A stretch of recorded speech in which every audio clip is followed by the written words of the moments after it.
Time for my September TBR.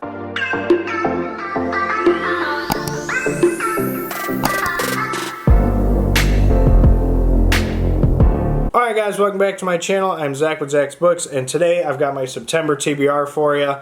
August, I actually finally started reading again. July, not so much. A lot of things happen in July, as we've said in previous videos. But the month of September is going to be a odd month, mainly because we've got the boy on the way.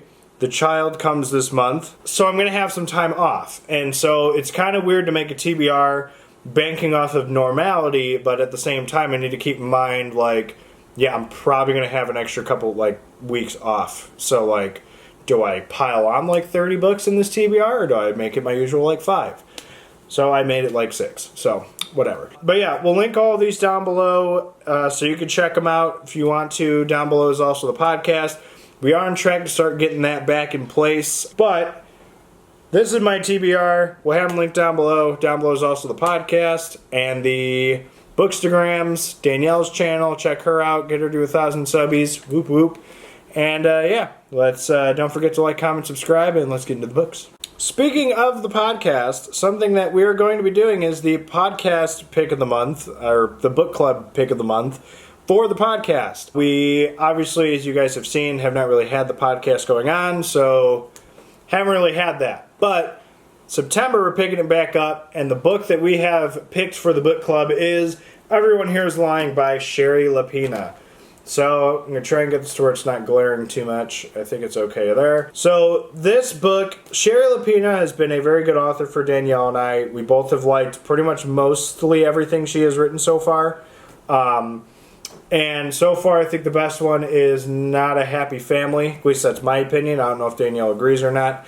Kind of has Knives Out feelings. This book is basically about a family whose daughter gets taken away, kidnapped, she disappears, and the whole entire neighborhood is basically like, based off of what I read, kind of seems like, oh, a lot of people are like lying in the neighborhood. So like a lot of people are like kind of sus and like, you know, who took her? Is she dead? Like, what happened? And we're very excited for this one, mainly because it's Shari Lapena, but it also is like one of them like whodunit kind of things, like, and it's also a really good, like, yeah, it just came out, kind of like a nice like thriller suspense type thing, like, okay, is she dead? Is she just captured? What happened to her? So we're very excited for this one, and glad we get to share it with the podcast. So there you have Everyone Here is Lying by Shari Lapena. Alright, the next up is not my technical King pick of the month. I technically have 3 King picks. But this is going to be a short little like story, like novella type thing that came out by Cemetery Dance. A Face in the Crowd. He wrote this with Stuart Onan. Onan? I don't know if I'm pronouncing that right. But it's a double feature, so it actually has a second story in the back by Richard Chismar called The Longest December. Longest December. I'm not talking about that one because I don't want to read that. So this one, as far as I know, is about this guy who's watching a baseball game and he notices a face in the crowd behind home plate that shouldn't be there, like somebody who's like dead or something like that. I don't know if this is in a previous collection or not. I don't think it is. So this is a pretty exciting thing to have. Danielle's library just got this, and so figured I would get it, and I got it. And now I'm going to plan on reading it. It is a very short story. I think on Audible it said it was only like an hour and 40 minutes. So like if I listen to it at the pace that I'm at, I'll be done in like 30 minutes. So very excited to get to this. Again, it's baseball, Stephen King. It's very exciting. So there you have A Face in the Crowd by Stephen King and Stuart Onan. Alright, so I don't really know if a lot of you guys know this, but I'm a huge like kind of video game person at the same time as like books, sports, and all that kind of stuff. And one of the games that came out when I was younger was this horror game called Five Nights at Freddy's. If you guys watched our Come Shop With Me video I did a little while back, check it out up here if you haven't. We picked up The Silver Eyes. It's a Five Nights at Freddy's novel. It's by Scott Cawthorn, who's the creator of Five Nights at Freddy's, and Kira Braid Risley. I think I said that right. I'm not quite sure. So this is supposed to be a standalone novel with Five Nights at Freddy's. It's supposed to like... the lore of Five Nights at Freddy's is so deep and so astronomical, it's crazy. There's a movie coming out in October, which I'm very excited for. It could be our son's first film. No. But I'm very excited for that movie franchise because it's taken them years to finally get it right to where Scott's like, okay, this is fine. And also the guy who plays Shaggy in the live-action Scooby-Doo movies is in it, so like... Yas. I don't know a whole lot about this. I think this takes place after the events of the first game, or it's before the events of the first game. I really don't know. There's so much of a timeline with Five Nights at Freddy's, it's redonkulous. Like, the first game is like actually like a sequel to like one of the sequels that's a prequel. Like, it's very confusing. There's a lot of lore with this stuff, and like... A lot of the YouTubers who I watch who play the games and everything like that, they always are like, oh, that's this person from this thing. And I'm like, I never knew that. I only paid attention to the games. Well, if you read the books, there's a lot more information. And I think this was the first one that came out. So I'm very excited about this. We found it at Half Price Books. I'm going to give it a read this month and see if I want to pick up any of the other ones. So there you have The Silver Eyes, a Five Nights at Freddy's novel. All right. The next one is... the Danielle pick of the month. I usually don't read the Dust Jacket when she has a pick of the month for me. She hasn't read this one yet. It's a new release. It's Good Bad Girl by Alice Feeney. Now,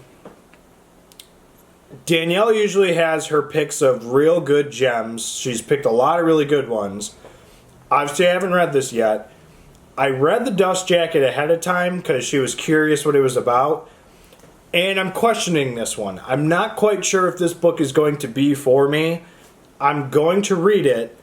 It's just, it doesn't really sound like it's going to be super intriguing. I don't know why. I'm just getting a vibe from it that it's not going to be a book that's up my alley. And some books aren't. That's how books work. The reason why I chose it for him was because one of his favorite books last year was Daisy Darker, as well as mine. Yes. And so Alice Feeney had a really good gem last year. Now, I could be wrong. This could be a really good book. I'm still going to read it. It's just, I don't know. Rock, Paper, Scissors was another one that Alice Feeney wrote, and that one was kind of a toss-up for me. It was like, okay, but it wasn't like Daisy Darker. So, I don't know. It's kind of a toss-up. It doesn't sound too intriguing to me. It's on the smaller side, so it's not like anything astronomical. I don't know. I'm just not getting good vibes off of what I read on the Dust Jacket. I don't know. I could be wrong. But I also said that about 11/22/63, honestly.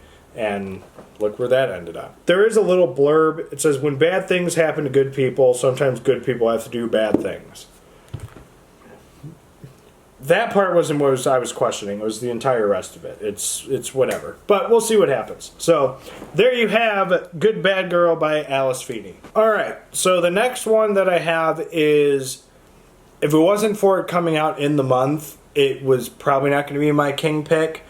But obviously, as you guys saw in my last video, check it out up here, I read the Bill Hodges trilogy in lieu of this book coming out. Before I say that, in that video, a lot of people, I think, misinterpreted what I said about The Outsider and If It Bleeds. I have read both of those. I read both of those stories. I think I might have worded it weird in the video, so people thought I'd never read them.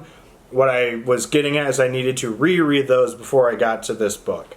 But I don't have time to do that, so I'm not going to be able to reread them, but I have read them. It's on the table now.